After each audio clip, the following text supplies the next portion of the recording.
जय Hind. 11th class आज नया चैप्टर शुरू करने की बारी है। Chapter number 7, source of business finance. Business finance के सोर्सेस, कहाँ से बिजनेस के लिए हम फाइनेंस जुटाएं। किसी भी बिजनेस को करने के लिए सबसे पहले हमें ज़रूरत है फाइनेंस की, फंड की, पैसे की ज़रूरत है। तो ऐसे क्या क्या विकल्प हमारे पास हो सकते हैं जहाँ से हम फंड जनरेट कर सकते हैं। Source of business finance, business finance के क्या सोर्सेस हैं। ठीक है स्टूडेंट्स, देखते हैं ज़रा meaning.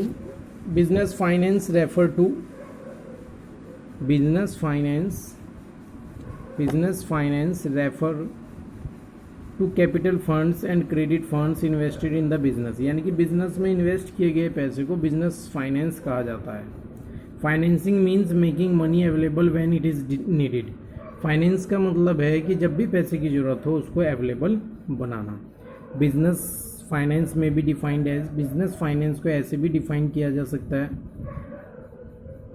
Planning, raising, managing and controlling all the money used of capital funds of any kind used in connection with business is called business finance।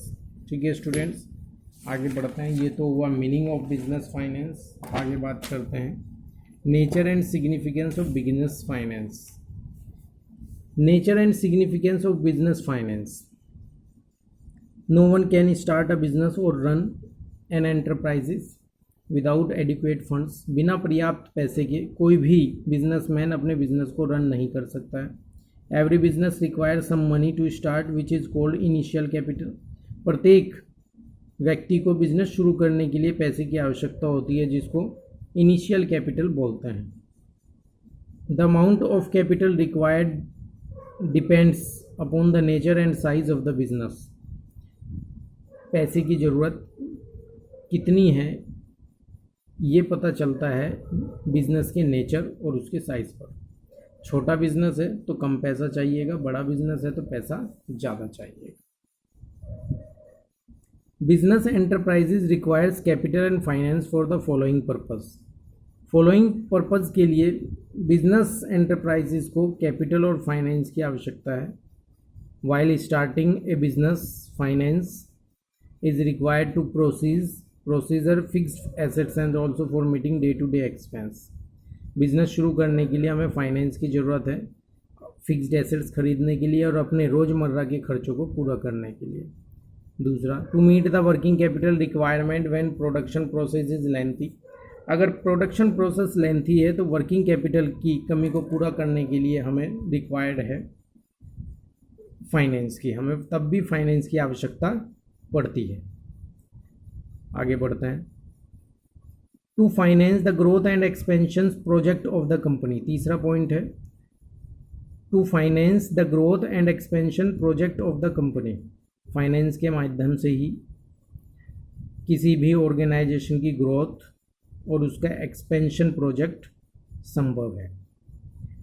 ये तो बात थी कि फाइनेंस की हमें रिक्वायर्ड क्यों है, ये फाइनेंस के कारण हम क्या कर सकते हैं। दूसरा, adequate finance provides the following benefits to a business concern. पर्याप्त पैसा होने से ये लाभ हो सकते हैं, जैसे कि the firm can meet its liabilities on time. Firm अपनी लाइबिलिटी को समय से पूरा कर सकती है। The firm carry on its business smoothly. Firm अपने बिजनेस को स्मूथली चला सकती है। The firm can adopt latest technology. Firm latest technology को अडॉप्ट कर सकती है। And new innovative methods of production, और प्रोडक्शन के नए तरीकों को अपना सकती है। The firm can make use of its business opportunities. Firm अपने बिजनेस अपॉर्चुनिटीज़ को कर सकती है। The firm can face competition more strongly. Firm competition को और मजबूती के साथ कर सकती है। The firm can replace its assets and machinery when ever necessary. जब भी आवश्यक हो वह अपनी मशीनरी को बदल सकती है, अपग्रेड कर सकती है, रिप्लेस कर सकती है। The firm can face recession and depreciation period of trade cycle. अगर ट्रेड साइकिल में कोई रिसेशन या डेप्रिसिएशन पीरियड आए तो पैसा अगर पर्याप्त है तो उसको भी वह झेल सकती है। बात करते हैं source of finance on the basis of ownership. Ownership के आधार पर सोर्स ऑफ बिजनेस फंड क्या हो सकते हैं। ओनरशिप बोलते हैं मालिक के आधार पर। For every business enterprise there are two source of business finance, किसी भी बिजनेस एंटरप्राइजेस के लिए फाइनेंस जनरेट करने के दो सोर्स होते हैं, पहला ओनर फंड और दूसरा बोरोड फंड। ओनर फंड बोलते हैं मालिक के पैसे को और बोरोड फंड बोलते हैं उधार लिए हुए पैसे को।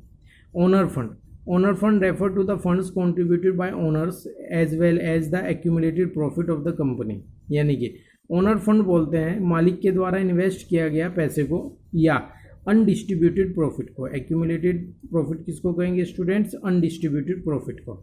This fund remains with the company and has to liability to return this fund, यह फंड कंपनी में बना रहता है और कंपनी की लायबिलिटी बनती है कि इस फंड को वह रिटर्न करे। For example equity share, retained earnings, इसके कुछ उदाहरण है इक्विटी शेयर और रिटेन्ड अर्निंग्स। ठीक है, बात करते हैं, हमारी बात चल रही है ओनर फंड की, तो ओनर फंड में और थोड़ा सा डीपली चलते हैं। Main features of owner fund, owner fund के मुख्य फीचर्स क्या हैं? सोर्स ऑफ परमानेंट कैपिटल, यानी कि ओनर फंड परमानेंट कैपिटल का एक साधन है। The owners fund remains permanently invested in the business, owner fund permanently business में बना रहता है। It is not refundable like loan और बोरोड फंड, ये लोन और बोरोड फंड की तरह रिफंडेबल नहीं है। A large part of owner's fund is use for acquiring fixed assets, बड़ा पैसा खर्च किया जाता है फिक्स्ड एसेट्स को एक्वायर करने के लिए। This type of finance is available for all purpose through out the life of A business, इस तरह का फंड हर समय बिजनेस के लिए आवश्यक होता है। Provision of risk capital, the owners fund is also known as the risk capital of the business, owner fund को रिस्क कैपिटल भी कहा जाता है। As the return on this capital depends upon the rate of funding of the company, इसकी return होना निर्भर करता है कंपनी की अर्निंग रेट पर। In case company is earning loss, incurring loss, then it is not compulsory to पे and return on owners fund. अगर company loss face कर रही है तो ज़रूरी नहीं है कि कंपनी की ओनर को कोई भी ब्याज या रिटर्न मिले। If loss continue owner may be unable to recover even their originally investments, अगर लॉस लंबे समय तक चल रहा है तो कई बार ऐसा होता है कि मालिक अपना जो पैसा उसने बिजनेस में लगाया उसको भी वह रिकवर नहीं कर पाता है।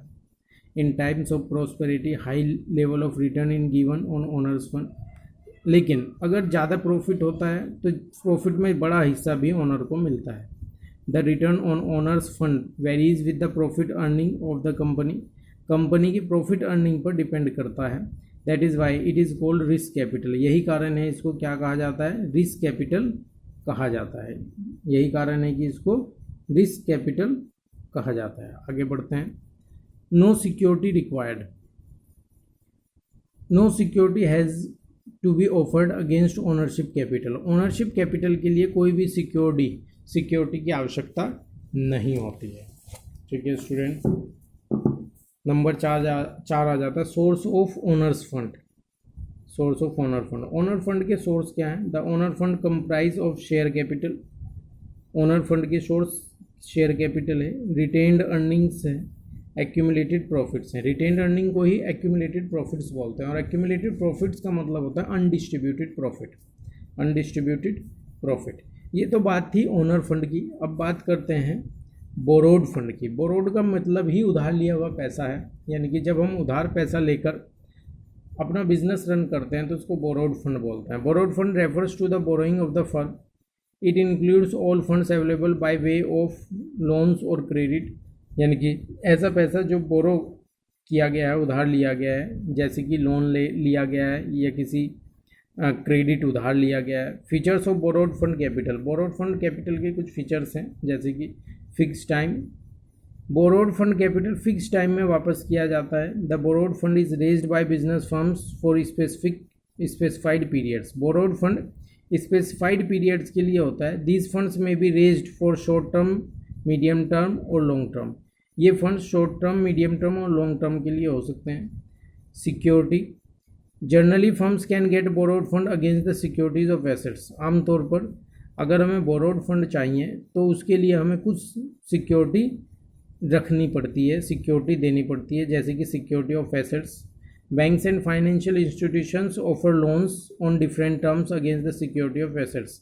बैंक और फाइनेंशियल इंस्टीट्यूशंस लोन देने के लिए तैयार होती हैं, बाकायदा एसेट्स को सिक्योरिटी के तौर पर रखती हैं। Number 3, regular payment of interest. अगर हमने कहीं से लोन लिया है तो उसका हमें एक रेगुलर टर्म पर इंटरेस्ट पे करना पड़ता है। It is legal compulsion on business firms to pay a regular amount of interest on borrowed fund. Borrowed fund पर नियमित ब्याज पे करना होता है। The principal amount also has to be paid within a fixed time period.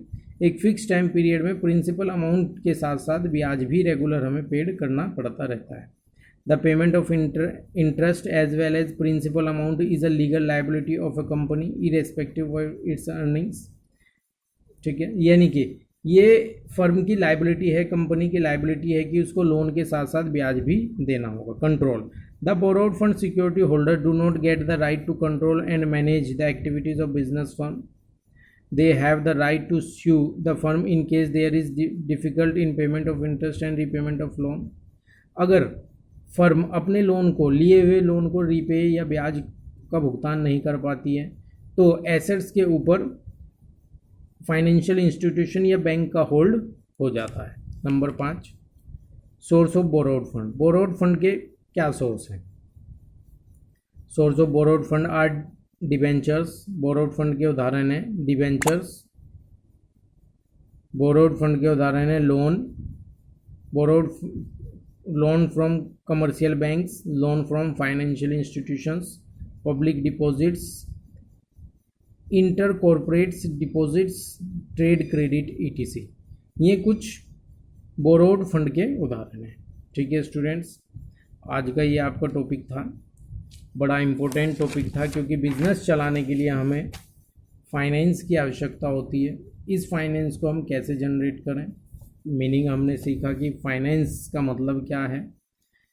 ठीक है, जब भी हमें पैसे की ज़रूरत हो, पैसे का अरेंजमेंट करना ही फाइनेंस है।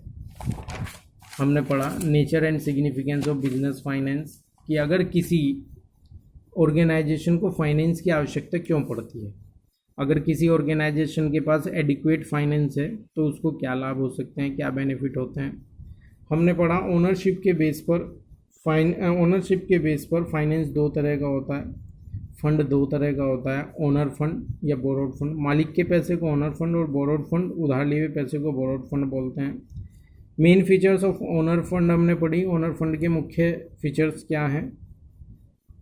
ओनर फंड जिसको एक रिस्क कैपिटल भी कहा जाता है, ओनर फंड को रिस्क कैपिटल भी कहा जाता है। अगर फर्म को, ऑर्गेनाइजेशन को, कंपनी को लॉस हो रहा है, नियमित लॉस चल रहा है, तो कई बार ओनर की कैपिटल भी रिकवर नहीं हो पाती है। ठीक है, इसलिए इसको रिस्क कैपिटल कहा जाता है।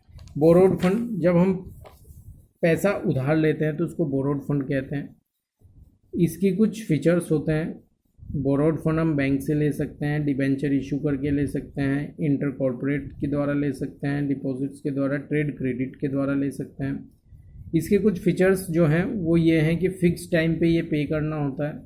इसमें हमें कुछ मॉर्गेज रखना पड़ता है, कुछ सिक्योरिटी देनी पड़ती है, जैसे कि फिक्स्ड एसेट्स गिरवी रखनी पड़ती है। रेगुलर पेमेंट ऑफ इंटरेस्ट, इसमें एनुअल या हाफ ईयरली रेगुलर इंटरेस्ट की पेमेंट करनी पड़ती है बैंक को या फाइनेंशियल इंस्टीट्यूशन को। इसके अलावा अगर हम समय पर अपने लोन को रीपे नहीं कर पाते हैं तो हमारी एसेट्स के ऊपर दूसरे व्यक्ति का अधिकार हो जाता है। हमारी एसेट्स के ऊपर दूसरे व्यक्ति का अधिकार हो जाता है। Source of borrowed fund, borrowed fund के उदाहरण मैंने अभी आपको बताए हैं। बोरोड फंड के कुछ उदाहरण हैं जैसे कि डिबेंचर्स, जैसे कि loan from commercial banks, debenture issue करना या कमर्शियल बैंक से लोन लेना। लोन फ्रॉम फाइनेंशियल इंस्टीट्यूशन, किसी भी फाइनेंशियल इंस्टीट्यूशन से लोन लेना। पब्लिक डिपॉजिट कराना, इंटर कॉर्पोरेट डिपॉजिट ट्रेड, ये कुछ एग्जाम्पल हैं सोर्स ऑफ बोरोइड फंड के। नेक्स्ट टॉपिक जो हमारा होगा source of raising finance, finance को कैसे रेज करें। वो होगा, जिसमें हम ओनर फंड के बारे में ही पढ़ेंगे और थोड़ा डीपली जाएंगे। बोरोड फंड के बारे में हम पढ़ेंगे। ठीक है students, thank you very much. जय हिंद।